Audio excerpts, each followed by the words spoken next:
Assalamu alaikum. So today we are going to start something for the theory candidates for quick review. So this is first part of the sports module. We will be covering sports module in 2 or 3 parts. The whole of the sports module of orthopedics, you can have a quick review in these couple of videos. So this is part 1 of sports module. We are going to upload whole orthopedics for a quick review for our candidates of MS, FCPS orthopedics, and any international exam of orthopedics. We are going to upload quick review modules. These modules will contain most tested topics, most tested questions, and along with a rehearsal of 20 to 30 questions per video. Who can benefit from these lectures? The person who has given at least one read or who is going to appear in a war test or an exam. So, review of sports medicine, it will include knee, lower extremity, shoulder, upper extremity, head and spine, few questions, and physician's team as well.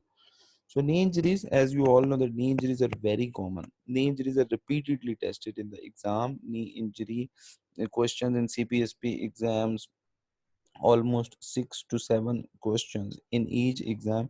You have to know what knee injuries are there, what is the mechanism is very important, and what is the treatment.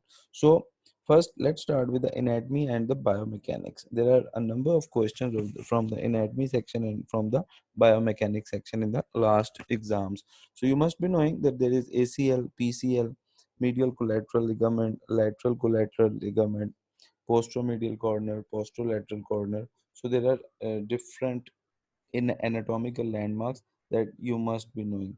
So there must be some knowledge of each and every ligament. So knee biomechanics, you must be knowing that this is a diarthroidal joint. Simultaneous rotation and translation, articular cartilage, type 2 collagen. There was a question in previous exam, what type of collagen is in articular cartilage? So that's type 2, and it mostly has water, increased water, and decreased proteoglycan with degenerative disease. There was another question in articular cartilage, with advancing age, what changes occur? So water content increases and proteoglycan decreases with degenerative joint disease. So you have to remember that how you are going to answer it. In degenerative disease, what changes in the articular cartilage occurs? This was also tested in the previous exam. So knee anatomy and biomechanics. Anterior cruciate ligament, you must be knowing the length of the ACL, how many bundles are there. There is anteromedial bundle, posterolateral bundle, and which bundle is tight in which condition. This is also tested in exam in CPSP 2020. So the length, the bundles, anteromedial bundle is tight in flexion, posterolateral is tight in extension. And what is the supply? Arterial supply is the middle geniculate artery. Then going on to knee, further in anatomy and biomechanics. So you can see about the PCL. The PCL attachments, where they're attached, what is the length, what are the two bundles, and where they are tight. Anterolateral bundle, tight in flexion, posteromedial bundle, tight in extension. These are the two ligaments. They were tested once in the exam of MS. So meniscofemoral ligament, it has two parts, Humphrey and Risberg, anterior and posterior, and the supply is the same, middle genicular artery. So knee anatomy and biomechanics. So as you see that MCL, regarding MCL, you must be knowing that there are two parts of the MCL, medial collateral ligament, superficial part and deep part. Superficial is tibial collateral, deep is medial capsular ligament. Attachment to meniscus is through the coronary ligament. This is also one of the tested exam. Then comes the LCL. So LCL has also superficial and deep parts. I would say that you must be knowing the posterolateral corner three layers. They are also tested in exam. So posterolateral corner, 3 layers. Apart from this, LCL is a cord-like structure. It is tied in extension capsule. Most distal extent is just posterior to the fibula. So there are other tested questions about the posterolateral corner and the LCL I'll be discussing in a while. So this is another question that has been tested in different ways. ACL strength, you must be knowing this is the strength of the native ACL. This is 2200 Newton, 4500 Newton PCL. The maximum strength is in MCL, 4000 Newton. These are the strengths of native ligaments of the body. So coming on to knee anatomy and biomechanics, posteromedial corner. So what are the structures in posteromedial? Posteromedial, posterolateral corners, these are important.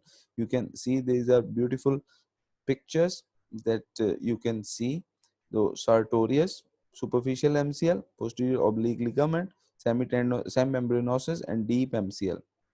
Then comes the knee anatomy and biomechanics, posterolateral corner. I told you there are different ways to enumerate, to describe this layer. I would say also remember the 3 layers of posterolateral corner. Superficially, it has biceps and iliotibial tract. Deep, there are LCL, popliteus, popliteofibular ligament, and posterolateral capsule. Sometimes there are questions about the relationship of which structure is most distal and which structure is most posterior. So you can see biceps femoris, it is the most posterior, most distal. LCL is anterior to it, and popliteus is posterior to LCL. So there are few questions about the relationship of popliteus, LCL, and biceps femoris.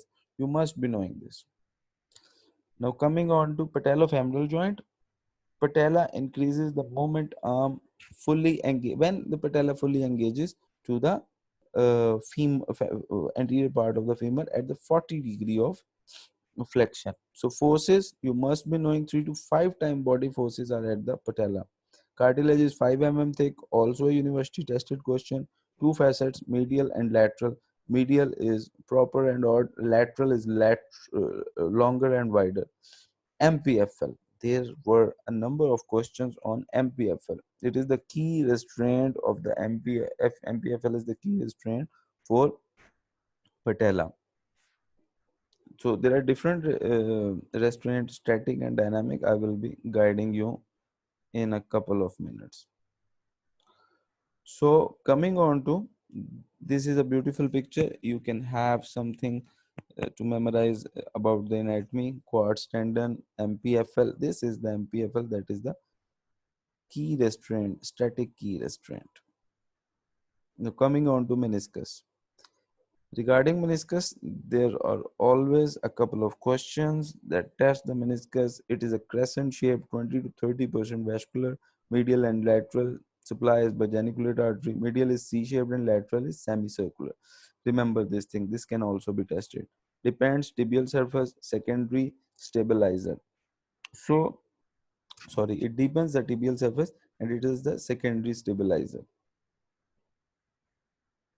Knee biomechanics, there are different type of fibers. So it was also tested in one exam, longitudinal fibers and radial fibers. What type of collagen is there? Type 1 collagen. Lateral meniscus is 2-time excursion of medial meniscus. This is also previously tested. Attachments, at which horns? Lateral is near ACL and medial is far separated from. So when you are performing ACL reconstruction, you can see the lateral meniscus is very close to ACL anteriorly. This is a slide that contains a number of questions that are being tested in exam. Few features that are significantly present, and if the question is asked, you must be able to answer with the clues that are given in this slide. If there is swelling or pop like sound right at the time of injury and swelling right after the injury, then suspect ACL. Dashboard injuries, most commonly PCL. If the patient is falling with plantar flex foot, then injury would be PCL. So hyperflexion with plantar flex foot, fall with dorsiflex foot, then the injury is going to be on patella. And locking, or if there is locking, and if there is palpable click, then suspect the meniscus. And pain with stairs, then it's telling us that the pathology is in the patella. So what are the different tests that can be given in the exam as a clue to reach at the diagnosis? ACL, there would be positive Lachman test and pivot shift test.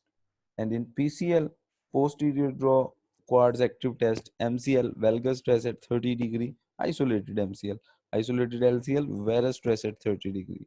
So PLC, we do dial test for this external rotation asymmetry at 30 and 90 degree, meniscus, McMurray test, and joint line tenderness, patella apprehension test. So these are the few tests that you must be knowing, and I have enumerated these tests in my clinical exam book as well. So now the pictures of different tests, we do anterior draw 90-degree flexion, Lachman 20 to 30-degree flexion, pivot shift test, we apply internal rotation, valgus stress, and then from extension to flexion. And McMurray, we do for lateral medial meniscus with internal rotation and valgus stress, internal and external rotation respectively, and valgus stress. So there are different tests, different. Now coming on to knee imaging. What knee imaging is significant? What are the signs that are significant? So remember, C-gone fracture, if there is lateral capsule avulsion over here, this first point, then it's going to be C-gone fracture, and it is most commonly associated with ACL injury. There was a university question, ACL injury is associated with, and the right option was C-gone fracture. So if you see Pellegrini steady lesion, Pellegrini steady lesion, it is found at the medial femoral condyle, calcification over here, the part which is written as 4, patella alta, then there would be patellar instability, and patella alta will be visible in lateral view. Fairbanks sign, this is very important. Fairbanks triangle, Fairbanks sign, this is seen in posterior meniscectomy. You can see over here the picture, the third number is Fairbanks sign. So this can be a difficult question to be tested in exam, but if you know this, then it's very good. And you can see Fairbanks further pictures by searching on Google, and you will see it is in posterior meniscectomy. If we have done posterior meniscectomy, then we will see Fairbanks. OCD, osteochondral defects, lateral aspect meniscectomy. If there are OCDs, then there can be different causes. I have also written the one uh, lateral aspect meniscectomy, but OCD can have different causes. So if we see the knee X-ray, medial, lateral, and there is increased space on lateral side between femur and tibia compared to the right side, then the suspicion is of discoid meniscus, but also consider age and symptoms of the patient. So there are few questions when it is written that there is grade 1 or 2 positive varus or valgus stress test at 30-degree flexion. What is the next best step? So the next best step is mostly the stress radiographs. So you must be knowing when to do the stress radiographs. In MCL, LCL injuries, there are different grades, 1, 2, 3. So if you are suspecting it, you will go for the stress radiographs. So further, MRI. So I have elaborated how to read MRI in my different videos.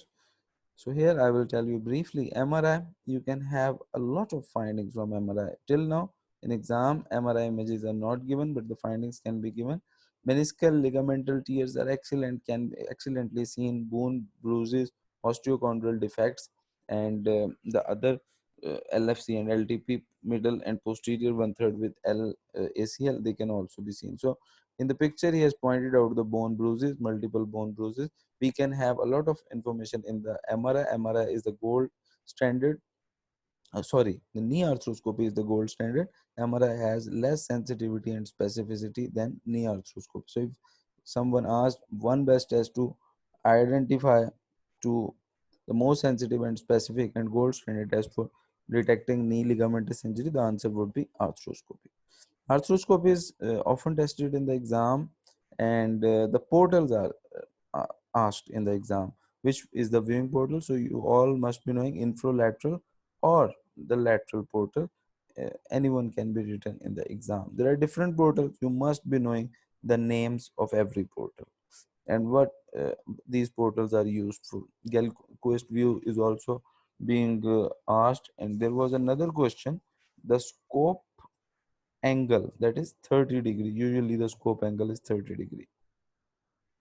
So knee meniscal pathology, you must be knowing about the knee meniscal tears, most common injury.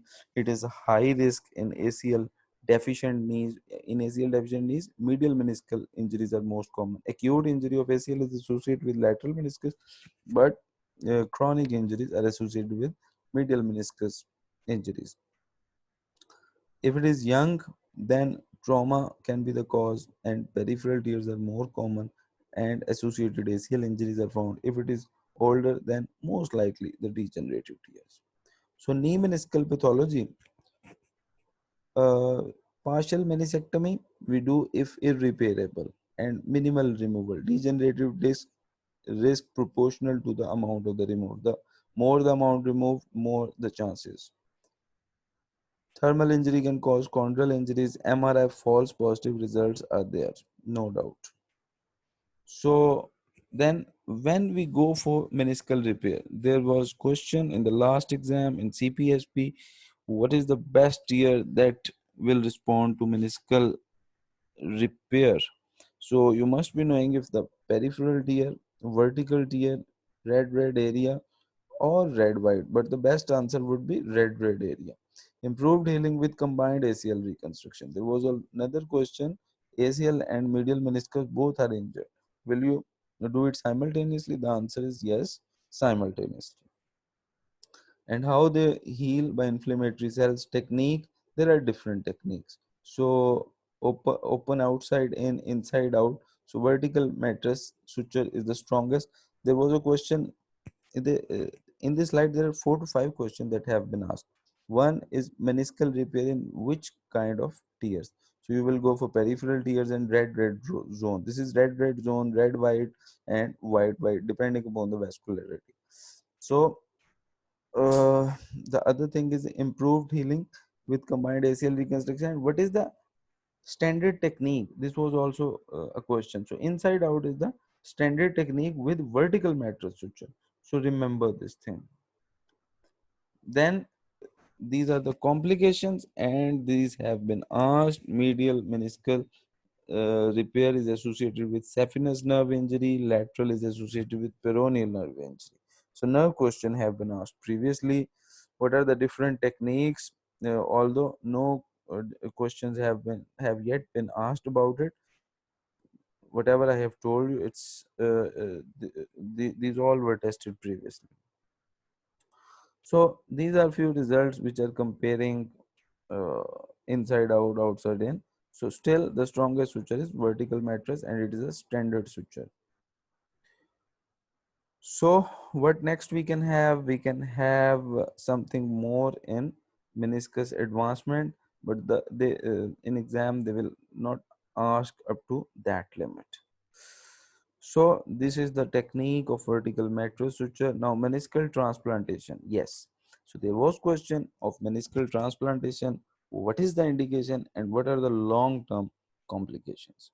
So indications are still the controversial, and avoid in grade 4 tears, avoid in degenerative diseases, and avoid where the mechanical alignment is not appropriate. So there was a question in which the answer was first mechanically align and then go for transplantation. So these are basically the uh, different things where we have to avoid. Technically, it is a difficult. Long-term results are unclear. Shrinkage, degeneration, proteoglycan decrease, and water content increases at 6 months. So meniscal transplantation, different techniques they may ask, although not asked till now: medial bone plugs, lateral bone bridge, and peripheral sutures. So after meniscal transplantation, the second looks good healing of periphery, but does it function normally. So we can have a second look arthroscopy to look for these things. Now there are some questions have been tested about the meniscal cyst. So meniscal cyst, with which it is associated with the horizontal tear. Cyst fluid is gel-like, similar in content to synovial fluid, and the treatment is partial meniscectomy and arthroscopic decompression. There can be question that cyst is in the meniscus, and what is the treatment? If it is symptomatic, go for arthroscopic decompression and partial meniscectomy. Discoid meniscus. There can be question on the discoid meniscus. So discoid meniscus has three types. One is incomplete, two is complete, three is Risberg. Treatment is always saucerization of the tear, repair of the detachment, and asymptomatic tears can be observed. MRI diagnosis requires 3 or more consecutive 5 mm sagittal images with meniscal continuity. Remember this thing, that how discoid meniscus is identified on MRI. So remember, MRI diagnosis requires 3 or more consecutive images with meniscal continuity. So the next thing is knee osteochondral lesions. Before going on to knee osteochondral lesion, I think we can go for some MCQs, or yes, I think we can go for a couple of more slides and then we will go for MCQ. So osteochondral dissecant, OCD, this is an important question, and the question is tested in two different parts. Sometimes they ask before maturity and sometimes they ask after maturity. So the treatment is different. If it is juvenile type, physes are open, then there are better prognosis that the OCD will settle, and most commonly affected lateral aspect of medial femoral condyle. This is also a tested question. The location of OCD, the prognosis of OCD in juvenile, it's a better prognosis. Pathological changes begin in the subchondral bone. Operative treatment of loose, symptomatic, and adult form. So when to go for operative treatment? When it is loose, symptomatic, and adult. But if incidental OCD finding in juvenile form with open physes, go for conservative treatment. So chondral injuries, now you can see knee osteochondral lesions, and there are some what are the treatment options? Now we are talking about the adults and the operative treatment options. The different options are abrasion chondroplasty, microfracture produced due to microfracture. The bases are that they will produce type 1 collagen, and less than 2 centimeter defects, if there are, then you will go for microfracture and abrasion chondroplasty in OCD. If the defects are more than 2 centimeter, go for plugs, chondrocyte transplant, and allograft or autograft defect. I have make a flow chart in my book of MCQ regarding the treatment of OCD. So for quick review, remember less than 2 centimeter and more than 2 centimeter treatment. So what is SONC? So you must be knowing SONC, neo-osteonecrosis. It is related to steroids, and there are two different types: atraumatic osteonecrosis and spontaneous onset necrosis of the knee. So atraumatic is related to steroid, wedge shape and core decompression is the treatment. SONC is subchondral insufficiency fracture may follow scope in older patients. So now coming on to synovial lesions. If there are synovial lesions, then arthroscopic synovectomy is the treatment. This would be the answer in symptomatic knee synovial lesion. Results are similar to open synovectomy, and it is useful for different diseases: pyelonodular synovitis and hemophilia and rheumatoid arthritis. So all the synovial conditions, we can go for arthroscopic synovectomy or open synovectomy. So there are different plica in the knee, as we all know, and medial plica is most commonly affected. This can be asked in exam. So MFC abrasion respond to resection, and diagnosis is most likely due to overuse. So it responds to resection. So let's go and have few questions before going for the rest of this lecture. Now I'm going to share with you few questions. So you have to think about the answers. I'll be telling you, but you have to think. 22-year-old college cross-country runner developed hip and groin pain. Initially started while running, but is now painful when walking across campus. Radiographs show no evidence of stress fracture, an alpha angle of 45 degree and lateral central edge angle of 30 degree. MRI shows focal intense marrow edema in the supralateral femoral neck fracture. What is supralateral femoral neck? Sorry, I told the fracture, but is the most appropriate treatment. As we know that these angles, alpha angle, CE angle, these are both normal. X-ray has shown no fracture, but the MRI has shown something. So what it could be? There are different options. You have to choose in this, but first make the diagnosis. So most likely this is he is a country runner, so it is a stress fracture. So stress fracture on the femoral neck at superolateral or infra medial aspect, they have different treatment as per the side, if it is tension side or compression side. So the answer is one, we will go for operative treatment. Why? Because consistent with the tension side. Superolateral is the tension side eh, of the neck fracture. For most conservative, uh, for which the most conservative treatment is percutaneous screw placement. So remember this thing, that we have to go for in the tension side, we will go for the percutaneous screw placement. So next question is, which of the following is considered the primary static restraint to anterior glenohumeral translation with arm in 90 degree of abduction? So in 90 degree of abduction, as we all know, it is inferior glenohumeral ligament. So you must be knowing that this question has been tested in different ways, sometimes superior glenohumeral, medial, and sometimes inferior glenohumeral. At what range of motion do seated leg extension exercise place the greatest amount of stress on the anterior cruciate ligament? So seated leg extension, focus on this word.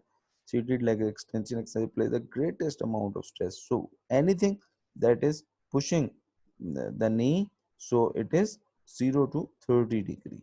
So the greatest is at 0. Open chain leg extension will cause the most anterior shear stress that would affect the ACL.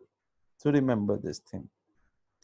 Then, which of the following physical exam maneuver would be most expected for a patient with C-gone fracture?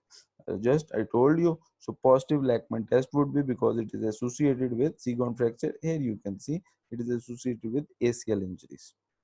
Then coming on to 18-year-old girl has bilateral leg pain occurs shortly after she begins running and is improved with this. So even with this statement, you are must be able to diagnose. When she tries to continue running, she gets paresthesia on the dorsum of the foot. She has normal X-ray. What is the next best step?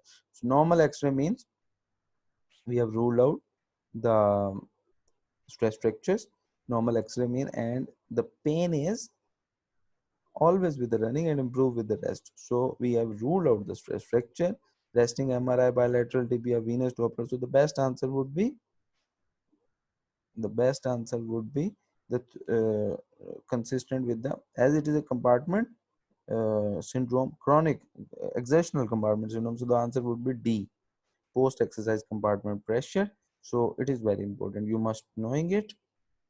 Then 26-year-old elite female swimmer underwent a medial meniscal allograft transplantation. She returns to the clinic 3 years later with knee pain. What is the most likely cause for late presenting knee pain in the patient population? So you will say that what can be the cause? I have told you meniscal transplantation causes graft tear due to acellularity. I just told you in the lecture. So 62-year male undergoes total shoulder arthroplasty, accidentally uses his operative arm to rise from a chair 3 weeks after surgery.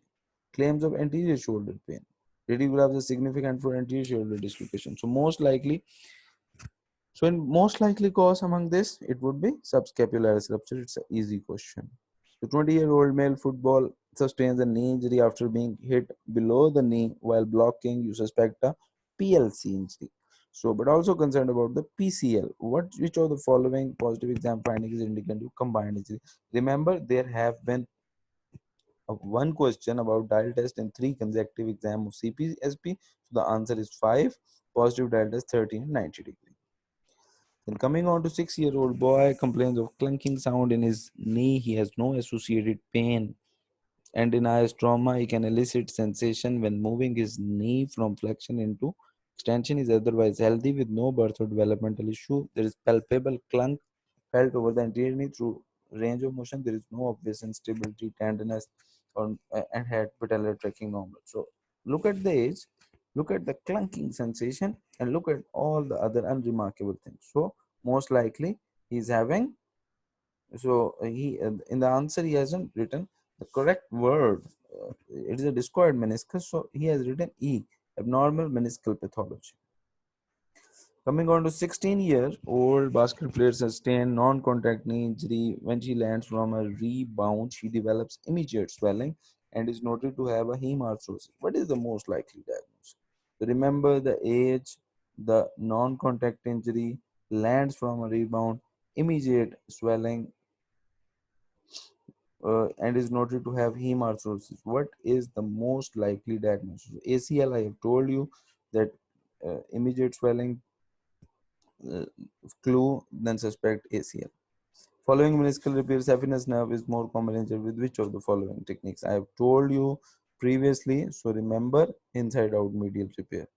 8-year-old boy playing at school took a direct blow to his knee, causing pain and swelling. His pediatrician ordered MRI, which is shown in figure. So I haven't uploaded the figure. Let me tell you, the patient was referred to you for consultation, denies past history of pain, clicking, locking.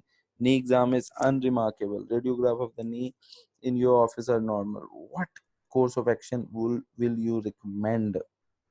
Well, basically, after seeing the age, after seeing the trauma, MRI, and you see the X-ray radiographs, they are normal. So what will you be suspecting? So they are suspected with asymptomatic lateral discoid meniscus without evidence of tear, and we will go for observation, as I have told you when to go for socialization and when to go for observation. So here we have completed our 12 question. Let's go back and let's go back to our next slides. So knee ligamentous injuries, now ACL. ACL injuries are non-contact pivoting injuries, right? Just few moments ago we have discussed ACL question. There was non-contact injury, pop or effusion, quads avoiding gait. Patient will represent an examination. There will be Lachman positive and pivot shift positive. So there are a number of questions about the Lachman, about the mechanism of injury, and quads avoiding gait as well. ACL injury not suitable for primary repair. And what is the cause? What is the underlying pathology? So this is the pathology. Rupture ends are covered with myofibroblast and like cells with alpha smooth muscle actin. ACL injury commonly associated with lateral meniscus tear, talking about the acute injury. Chronic is with medial meniscus. What is the treatment? Non-operative in low demand and patient with less laxity. Operative treatment, high demand, active patient, and it reduces the incidence of meniscal and chondral injuries. What is the graft choice? There have been questions, and there are different grafts. I will say BTB graft, bone patellar tendon graft, is the graft of choice. If the question comes, there was question, the standard graft is still the bone patellar tendon graft, BTB graft. So what are the different complications? BTB graft or PT graft causes anterior knee pain, hamstring fixation, higher strength and stiffness, quadriceps and allografts. So there was a question in exam of MS. HIV risk is 1 in 1 million. ACL grafts, preconditioning of graft can reduce stress relaxation up to 50%. ACL allografts we hardly use over here. So allograft question, if comes in exam, most likely it would be regarding things like how to radiate it, what are the different methods of storing it. So here are the answer of all your questions. Say, if the arthritis occurs in ACL deficient knee, it is most likely due to meniscal integrity. ACL post-op rehab, very important question, repeatedly asked. Range of motion, beware with medial-sided surgery, avoid isokinetic quad strengthening exercise during early rehab.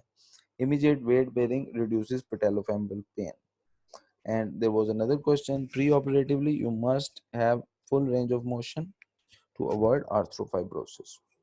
Knee ligaments injury, ACL reconstruction complication. There are always some question about the complication. Tunnel placement, so there was a question, most likely complication right after knee ACL reconstruction, it would be tunnel malpositioning. Arthrofibrosis, acute patella baha, hardware fixation. Early cause of failure is hardware fixation first 6 weeks, and recurrent injury, missed concurrent injuries. So they will give you some clues if they are asking any one of this. Arthrofibrosis, they will tell you that patient has decreased range of motion. Tunnel placement, they will tell you that it is tight in flexion or extension. You have to read in detail the tunnel malpositioning. Knee ligamentous injuries, ACL complications. Less preoperatively, range of motion, effusion, quad stone, gait, MCL, MPFL, these must be assessed. Intraop, tunnel malposition, most common. Post-operatively, hemarthrosis, and there is early uh, loss of range of motion, and MU after 6 to 12 weeks if you see that physiotherapy and serial splinting has failed. Now, ACL reconstruction complication, fractures, most fractures occur 8 to 12 weeks post-operatively, reducing incidence by smaller saw blade, cutting underside, and drill holes. There are different techniques.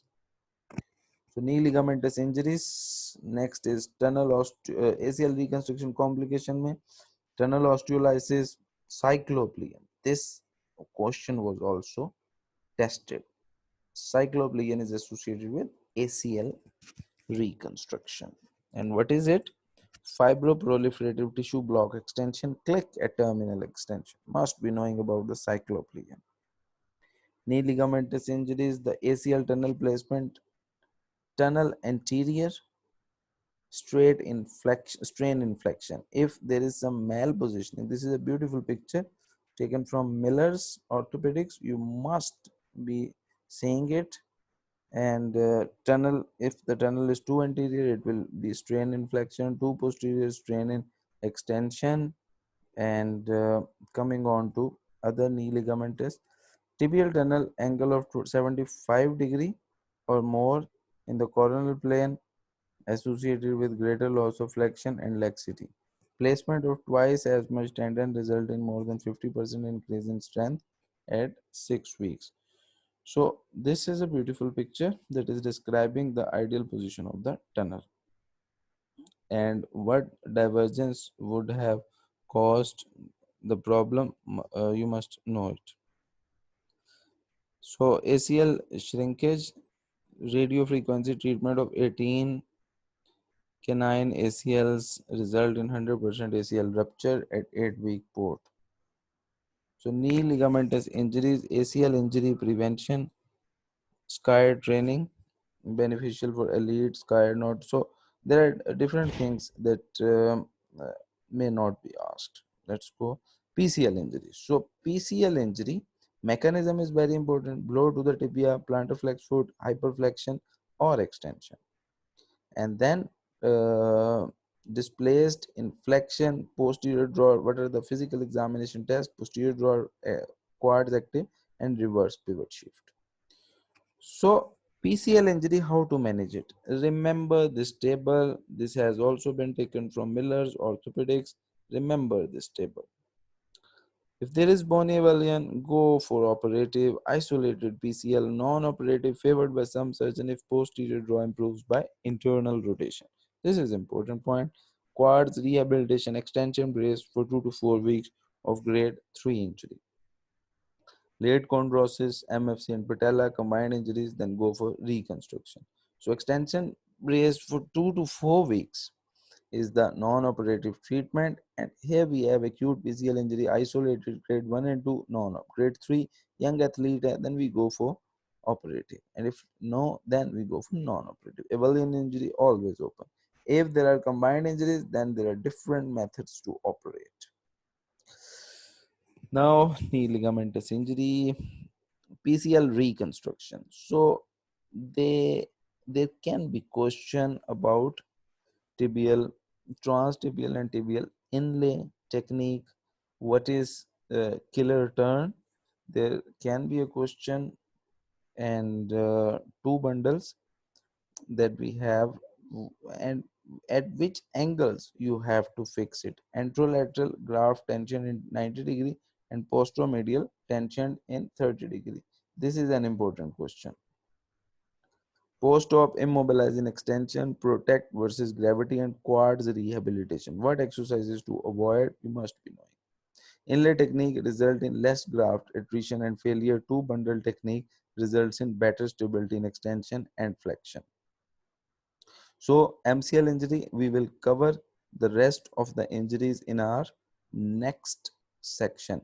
Right now, I am going to give you few more questions, and then we will end today's session, and the rest we will see in the next. There was a question, 27-year-old had electric shock 1 year back, and since he is having subluxation of his right shoulder, what will be the treatment option? So the treatment option very much evident that he will be having surgery, because the instabilities, this is a case of shoulder instability, and seizure and electric shock may cause posterior instability and dislocation. It is important to know that still anterior dislocation is more common with seizures. This explanation can also be in question as a question. What is the cost effective investigation in impingement of shoulder? So what is the answer? This is tested in CPSP. So the answer is ultrasonography. Remember, shoulder dislocation with greater tuberosity value more than 2 centimeter. Treatment most suitable is RF. As we all know, greater tuberosity more than 2 mm, we will go for operative. 12 time anterior dislocation, most suitable. Sometimes we have question like this, the stem is incomplete, and there is only one clue. Then go for the most suitable answer. The answer is Bristow procedure. I have given the explanation. These are the questions from my book of MCQ that is going to be launched in mid of May 2020. Dynamic stabilizers of the shoulder. So this was a question. Basically, he was asking about the rotator cuff. A wrestler shoulder dislocates 7 times in a year. His X-ray and MRI are normal. Treatment would be, so wrestler 7 times. X-ray MRI normal. So what is the treatment? So we will go for Letergen. The X-ray and MRI normal is, I think this is not a suitable option to write in this way, but the only possibility that can be explained that MRI sometimes is not diagnostic in shoulder instabilities. We need MRI with special movements. So shoulder instability, most diagnostic test. So the answer would be apprehension test. Cricket bowler having medial instability of the right elbow. Which ligament needs repair? The answer is, you must be knowing. We will be studying elbow in our next sections, but I have written the question over here. So the answer is anterior ulnar collateral ligament. And why? The medial ulnar collateral ligament is divided further into 3 parts. Why the anterior? The explanation is, and history of road traffic accident, decrease external rotation of on examination, APX is normal. How will you confirm? The answer is axial review. Why axial review? Because the shoulder X-ray special view, the axillary view is needed to differentiate between uh, dislocation and normal anatomy. So that's it. We will cover the other section in the next video. So we have completed sports 1. Next video will be uploaded for the sports section 2. So we will be trying to complete the whole sports module in 2 to 3, I think 3 videos. So thank you so much, and keep watching and keep us giving feedback. Thank you so much.